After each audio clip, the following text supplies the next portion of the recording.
günahları silir ve seni sıfırlayır. Sen tertemiz olursan. Şu.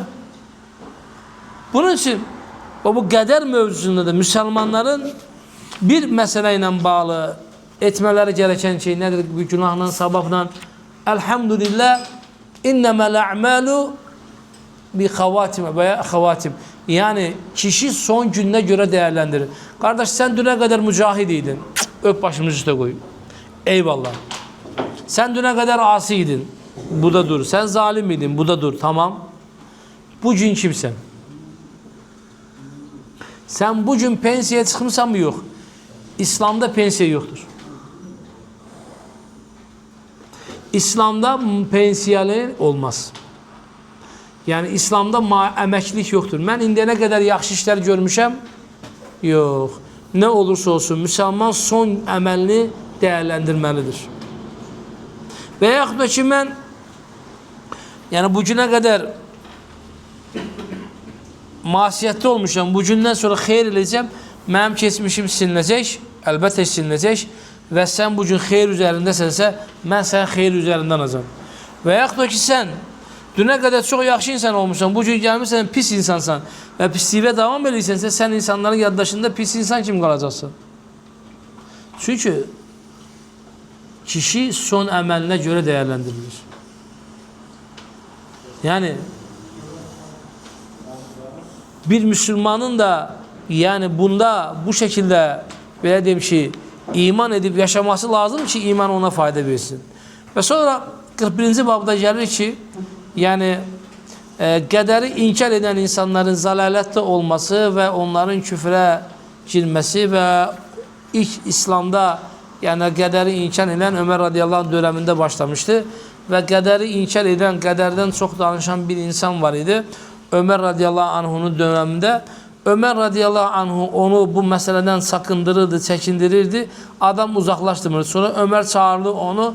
O adamın başına elindeki asayla vurdu. Vurdu. Adama dedi ki gitti mi? Başında bir şey kaldı mı? Ey Ömer diye gitti, başında bir şey kalmadı diye tertemizim. Çünkü qədərdən danışmaq, qədər hakkında sual etmek olmaz. Bəzən azgın insanlara, sapan insanları bəzən nə lazımdır qardaş? Onlara qapaz lazımdır ki, nədir onlar, nədir düzəlsin. Allah Rasulundan da hədis var ki, Allah qədər əhlinə lənət eləsin, qədər əhli yalanlara lənət eləsin ki, onlar qədəri inkar edirlər və yaxud da ki, qədəri bahane edən insanlar. Nədir? Nə edir? Qədərə boynuna yıxır. Yox. Ömer radıyallahu anh güzel bir sözü var. Bir sahabe günah işleyir ve sonra deyir ki ey Ömer ve sen demirdin mi ki kaddar Allah bunu takdir etmiştir, sen deyirdin, doğru mu? Deyirdim. Deyir indi Allah mənə yazmış olduğunu inkar mı edeceksin? Deyir yok, elhamdülillah Allah yazmışsa yazmıştır. Allah'ın yazdığını inkar yoktur. Deyir laf yaş. Deyir bir tane otağa keçəkdən inşallah. Keçirlər otağa. Ömer radıyallahu anh onu qəşəng şallaqlayır. Deyir adam deyir ey Ömer niye diyorsan? Diyor Allah qədərində yazmışdır da ne diyeyim ki işte. Allah'ın qədərini yaşayırsan da niye diyorum ki sen? Niye inkar edirsən ki Allah'ın qədərini? Adam onda ağıllanır ki yok demek ki mən günah işləyim gedim bilərəkdən deyim ki qədərimdə var. Yok Allah sana günah işləməyə qadağan eləyib. Allah sana qadağan elədiyi şey niye edirsən sen? Buna göre bəzən ümmətə Ömer lazımdır. Ömer lazımdır ki bizi diskinləsin, bizi hamımızı qəşəng şəkildə yani neyləsin, ütüləsin yani.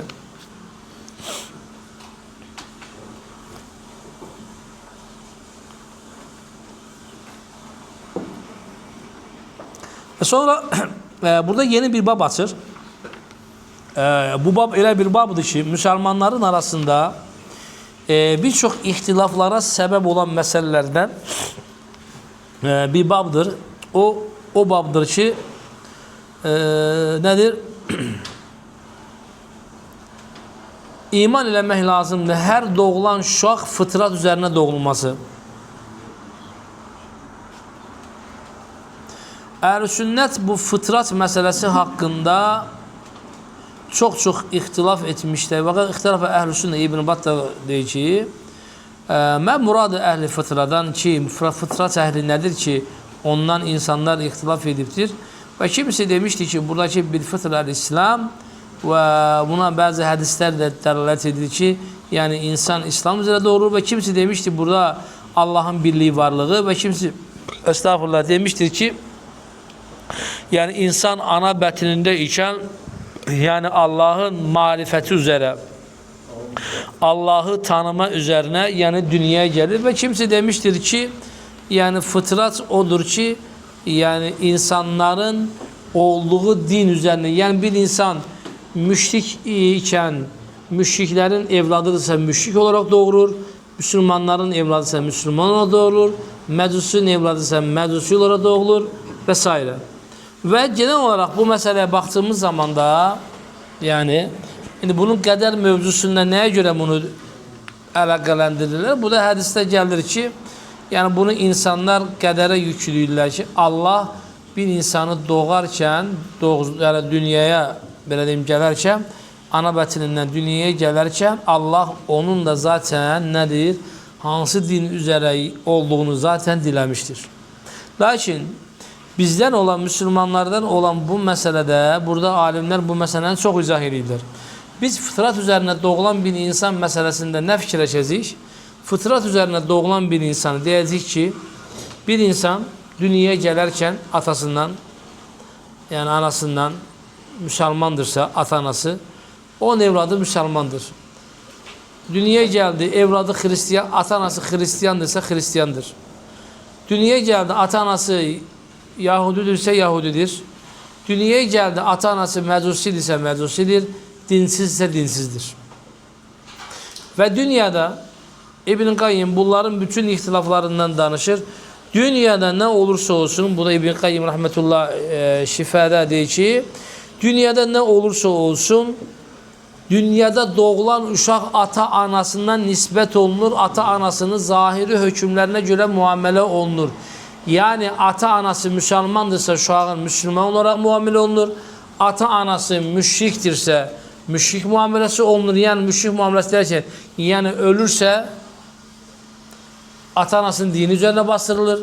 Hristiyan Yahudi ise ata-anasının dini üzerine bastırılır. Yani müşrik olarak muamele olur. Ama ahirete gelince demişlerdi ki ahireti hükmünde nedir? Baya bir yine ihtilaf edildi ki ahiretteki hükmü nedir? Allah subhanahu teala onlar hakkında en güzeli onları ihtilaf edecekler. Ve bu da Resulullah sallallahu aleyhi ve selleme soruşurlar. Suyla Resulullah sallallahu müşriklerin şu Allah a'lem bi men kana amilin Allah onları emellerini daha yaxşı bilirdi. Ve bu da İbn Qayyim yani buradaki bir haberde bize gelip çatır ki yani biz onlar hansı emel üzerine öleceğini, nice yaşayıp nice öleceğini Allah'tan başka hiç kimse bilmir. Ona göre biz onların ata-anasının dini üzerine dünyadan köçürürüz. Ahiretini ise Allah subhanahu teala bilir. Daha doğru değil mi bu? Yani dünyada ata-anasına nispet ile, ata-anasına göre muamele ile, ahirette ise bir Müslümanın evladı zahiren Müslümandır. Elhamdülillah hadisler geldiği için Müslüman olarak dünyadan kütecektir. Elhamdülillah. Ama İslam ehli olmayanların evlatlarına gelince onları ata-anasına göre dünyada muamelesini ile ahiretinde neyine giden ahiretini de Allah subhanahu teala'yı bırak. Yani bu meselede de Resulullah sallallahu aleyhi ve sellem hadisi gelir ki مَا مِنْ مَوْلُودٌ her bir doğulan bir uşak illa yuledu ala hadihi fıtra hansı fıtra üzerine yani ebuhu onun atası Yahudi ise Yahudi Hristiyansa Hristiyan müşrikse müşrik ve bu sebepten de bir Müslümanın da yani başka bir hadiste de bir Müslümanın atası bir evladının yani atası Müslümandırsa elə Müslüman için bu dünyadan yani onun köçürülmesi ve Müslüman olarak onunla muamele edilmesi ve kıyamete kadar da nedir? Yani bu şekilde devam edecektir. Kıyamete kadar da biz artık bunlarla o şekilde muamele edecek ki Müslümanlar öz evlatlarından, öz ailelerinden Müslüman kimi davranacaklar? Müşrikleri kimi?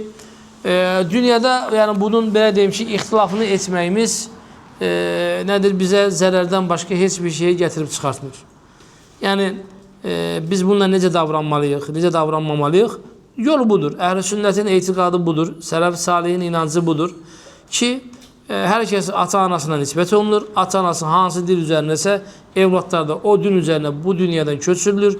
Amma mütləq olaraq müsəlmanların uşaqlarının, yəni dünyada ikən müsəlman olanlar axirətdə də müsəlmandırlar və onlar cənnət əhlidir. Və bəzi alimlər burada demişlərdi ki, bütün həddi buluğa çatmayan uşaqlar hamısı imtihan olunacaqlar. Bu da mövcuddur. Lakin biz nə deyirik qardaş? Əhl-i sünnetin bu günlərdə paylaşmışdım. 3 əsas təməli vardır. Haqqında xəbər olmayan məsələlərdə ağlımızı kullanmamaq, qeybi olan məsələdə susmaq. Əhl-i sünnetin gözəl yolu budur. Yəni sən dünyada mükəlləfsən, sən neybə lazımdır? Kim öləndə hara gedəcək? Sən neybə lazımdır? Sən Allahsan. Allahın içində qarışırsan. Kafirlər cəhənnəmə gedəcək. Müsəlmanlar, möminlər cənnətə gedəcək. Günahkarlar günahlarını Allahın, peyğəmbərlərin, mələklərin, şəfaatçilərin şəfaati ilə günahkarlar əbədiyyən zaten qalmayacaqlar. Kimisi birbaşa, kimisi bəlli bir sürə sonra cəhənnəmdən çıxıb cənnətə gedəcəklər. Ən axırda da Allah Subhanahu taalanın şəfaati ilə yəni cənnətə gedəcək. Yəni Allah öz rəhmət, mərhəməti ilə onlara şəfaat, yəni öz mərhəməti ilə öz arasında elçilik edəcək. Yəni bu lüğəti anlamında olan, keçən səfər də bunu zikr eləmişdik. İnsanlar bizi hər zaman yanlış anlamağa müsaitdir ki, Allah necə, Allah şəfaatçidirmi? Yəni şəfaat aracılıq deməkdir. Allah kimə aracılıq edəcək ki, öz qullarını bağışlasın? Sadəcə olaraq məsələ anlaşılması üçün, məsələ fəhm edilməsi üçün buna şəfaat edib verilmişdir. Əslində isə nədir? Allah öz mərhəməti ilə, öz rəhmət sifəti ilə nədir? Onları bağışlayacaqdır. Yəni Allah öz sifətini ilə nə edəcək? Onları bağışlayıb nədir? Cənnətinə qoyacaqdır.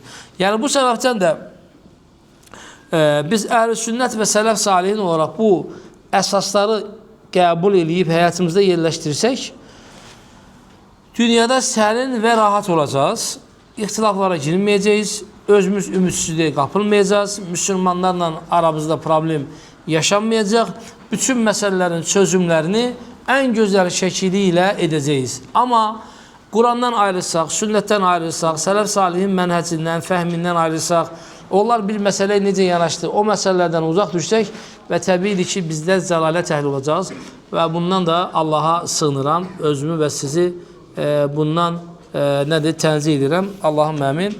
Allah Subhanahu taala məni də, sizləri də aff edib bağışlasın. Allahım əmin. İnşallah həftəyə də sahabə, tabiin, itbə tabiin qədər mövzusundan ümumiyyətlə necə davrandılar, alimlər necə bu məsələ ilə müamilə etdilər, onu da inşallah 43-cü babından davam edəcəyiz. Və axir davana enelhamdülillahi rabbil alemin. Bağla, o burada sual.